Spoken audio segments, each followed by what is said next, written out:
वार्षिक परीक्षा 2023 कक्षा 10वीं के गणित का पेपर है। इसके आंसर आपको बताएंगे। देखिए प्रश्न नंबर 1 में सही विकल्प चुनकर लिखिए है, जिसका पहला प्रश्न दिया है 6 20 का HCF क्या होगा। तो देखिए 6 का गुणनखंड करेंगे 2 गुणे 3 आएगा, और 20 का गुणनखंड करते हैं तो 2 दूनी 4 पंचे 20।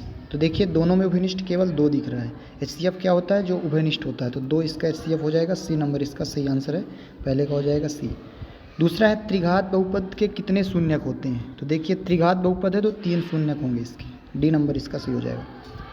तीसरा है समीकरण निकाय a1x plus b1y plus c1 बराबर 0 और a2x plus b2y plus c2 बराबर 0 के एक अद्वितीय हल होने की शर्त क्या होती है। तो देखिए बी नंबर में दिया गया है इसका सही आंसर। a1 बटे a2 बराबर नहीं है b1 बटे b2 के।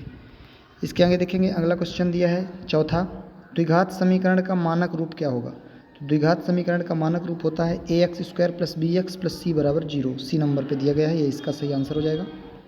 पाँचवा है AP -3 -1 बटे 2 और 2 का 11वां पद क्या होगा।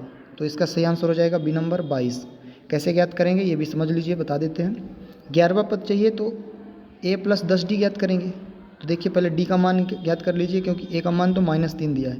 तो d कैसे ज्ञात करेंगे, -1 बटे 2 a2 हो गया, और -3 है तो ये +3 हो जाएगा, क्योंकि माइनस कर रहे हैं। लघुत्तम आएगा 2, -1 + 2 = 6, यानी 5 बटे 2 हो जाएगा d का मान। तो 5 बटे 2 हो गया d का मान। 10d चाहिए तो 10 हो जाएगा ये, और पहला पद क्या था -3। तो 2 पंचे 10, तो 5 25, -3 और +25 मिला के 22 आ गया। तो a प्लस 10d से हमने ज्ञात कर लिया। छठवा है शंकु की तिर्यक ऊंचाई का सूत्र बताना है। तो शंकु की तिर्यक ऊंचाई जो होती है तो l बराबर √r² प्लस h², क्योंकि क्या होता है l² बराबर होता है r² प्लस h²। तो जब l का मान ज्ञात करेंगे तो रूट लग जाएगा, इसका डी नंबर हो जाएगा। ये आपके सही विकल्प के आंसर हो गए। प्रश्न नंबर 2 देखिए। प्रश्न नंबर 2 में रिक्त स्थानों की पूर्ति करना है, जिसका पहला क्वेश्चन है √2 एक क्या है, परिमेय की अपरिमेय। तो यह हो जाएगी अपरिमेय, सही आंसर। सेकंड है श्रीधराचार्य ने एक सूत्र प्रतिपादित किया, जो x का मान ज्ञात करने का श्रीधराचार्य ने सूत्र बताया था द्विघात समीकरण में, -b plus minus √b² - 4ac बटे 2a। इसे अब किस रूप में जाना जाता है 2a। तो ये क्या कहलाता है ये बता रहा है। तो इसमें लिख देना है आपको, द्विघाती सूत्र कहलाता है। क्या कहलाता है, द्विघाती सूत्र। यही पूछा है कि इसको क्या कहते हैं, इसे अब क्या माना जाता है। तो इसे द्विघाती सूत्र के रूप में जाना जाता है, केवल इतना लिखना था। तीसरा AP दिया है 5 10 15, इसका 10वां पद ज्ञात करना है। तो देखिए 10वां पद a प्लस 9d। a क्या है, पहला पद 5 प्लस 9d, d का मान क्या हो जाएगा, देखिए अंतर होता है सार्वंतर, तो 10 में 5 घटाएंगे तो 5 होगा। तो 9 पन्ना 45 और 5 50 हो जाएगा। तो इसका सही आंसर है 50, इसमें लिख देना 50, 10वां पद 50 हो जाएगा। चौथा है सभी समद्विबाहु या समबाहु। तो समबाहु समरूप होते हैं, सभी समबाहु त्रिभुज समरूप होते हैं, इसका सही आंसर है।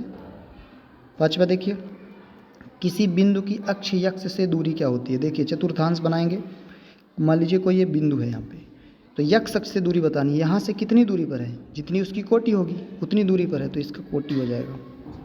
एक निश्चित घटना की प्रायिकता सदैव 1 होती है, इसका आंसर हो जाएगा 1। तो ये आपके रिक्त स्थान थे, सही आंसर हो गया इसके। आगे देखिए तीसरा प्रश्न में है सही जोड़ी मिलाना है। तो देखते हैं सही जोड़ी। पहला दिया है sin² a plus cos² a, इसका मान 1 होता है, सर्वसमीका है, डी नंबर पे दिया गया है। tan 90 - a cot a होता है, देख सकते हैं आप, दिया गया है आखिरी में cot a। इसको थोड़ा छोटा कर लीजिए ताकि आपको स्पष्ट रूप से दिख जाए। तो चलिए देखते हैं, पहला क्या हो गया, 1 हो गया इसका मान। tan 90 - a cot a हो जाएगा, जी नंबर पे है। 9 sec² a minus tan² a 9 हो जाएगा। कैसे, समझ लीजिए इसको। 9 कामन ले लेंगे तो बचेगा sec² a minus tan² a, जिसका मान 1 होता है। तो 9 एकम 9 हो जाएगा। तो ये इसका 1 आपको सीधा सीधा लगा देना है। बिंदु 0 4 और 3 0 के बीच की दूरी। तो 3 - 0 का स्क्वायर यानी 9 आएगा, 3 का स्क्वायर। 3 में 0 घटाएंगे तो 3 आया, इसका स्क्वायर 9, और 0 में 4 -4 का स्क्वायर 16, 16 9 25, उसका वर्गमूल 5 हो जाएगा। तो 5 कहाँ पे दिया गया, देखिए ए नंबर पे दिया गया है, इसका हो जाएगा ए। घनाभ का आयतन लंबाई गुणे चौड़ाई गुणे ऊंचाई होता है, यानी a गुणे b गुणे c या l गुणे b गुणे h। तो देखिए यहाँ पे दिया गया है a गुणे b गुणे c, यानी BAC लिखा, मतलब पहले चौड़ाई लिख दिया है, फिर लंबाई, और मान लीजिए ABC है तो ये लिख सकते हैं। a³ मत लगाना, क्योंकि a³ घन का आयतन होता है।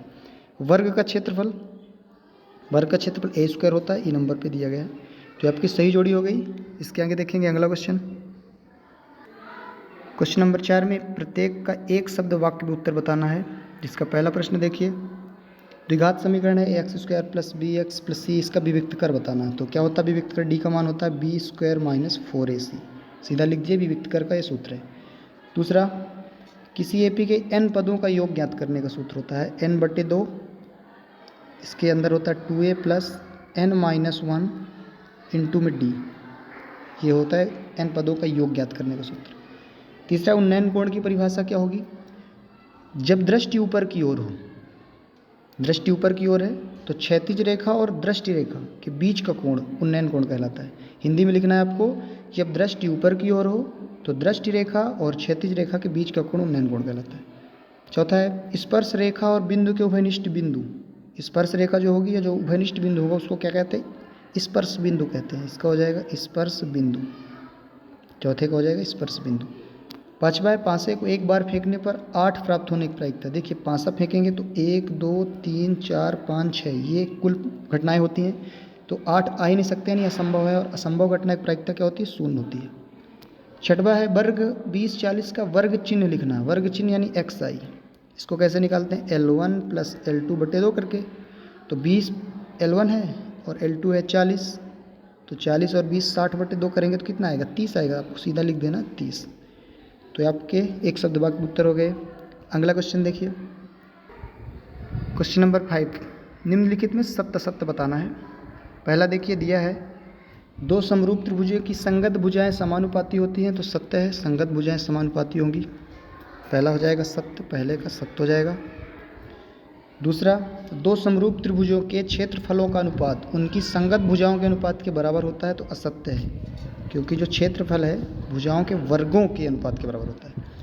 तीसरा है, दृष्टि रेखा प्रेक्षक की आंख को उस वस्तु के बिंदु को मिलाने वाली रेखा होती है, तो सत्य हो जाएगा। दृष्टि रेखा आंख से बिंदु को मिलाने वाली रेखा ही है। चौथा, स्पर्श रेखा ही छेदक रेखा है, तो असत्य है, क्योंकि स्पर्श रेखा छेदक रेखा अलग है, जो प्रतिच्छेद करती है वो छेदक रेखा होती है। स्पर्श रेखा ये केवल स्पर्श करती है। पांचवा है, 7 1 और 0 0 के बीच की दूरी 5√2 है, तो सत्य हो जाएगा। देखिए कैसे समझा देते हैं। 7 में 0 घटाएंगे तो 7 आएगा x2 - x1 से, और 1 में 0 घटाएं या 0 में 1 घटाएं, मतलब 7 का स्क्वायर और 1 का स्क्वायर आएगा। हालांकि दो बिंदुओं के बीच की दूरी जब मूल बिंदु से निकालना हो तो सीधे सीधे लिख सकते हैं x² + y², यानी 7 स्क्वायर + 1 स्क्वायर। तो 7 का स्क्वायर 49 और 1 का स्क्वायर 1, यानी अंडर रूट में 50 आएगा, और 50 का गुणनखंड करेंगे तो 5 × 5 और अंदर 2 बचेगा, तो 5 1 बाहर हो जाएगा। तो ये सत्य है, तो इसको सत्य कर देना है।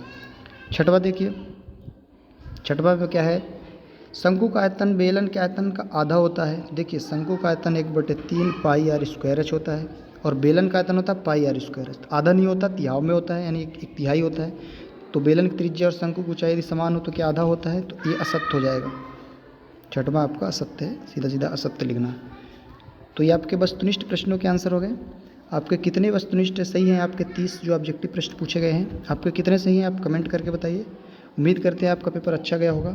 और आपका कुल कितने अंक के आ सकते हैं, कितने अंक का पेपर बना आपसे 75 में से, वो भी बताइए। आपको जो 3 पार्ट में तैयारी करवाई गई थी, जो भी क्वेश्चंस बताए गए थे, चाहे ऑब्जेक्टिव वाले हों या 2 अंक 3 अंक या 4 अंक वाले हों, तो आप उसको भी एक बार देख के बताइए क्या उनमें से कितने क्वेश्चंस आपके परीक्षा में पूछे गए हैं।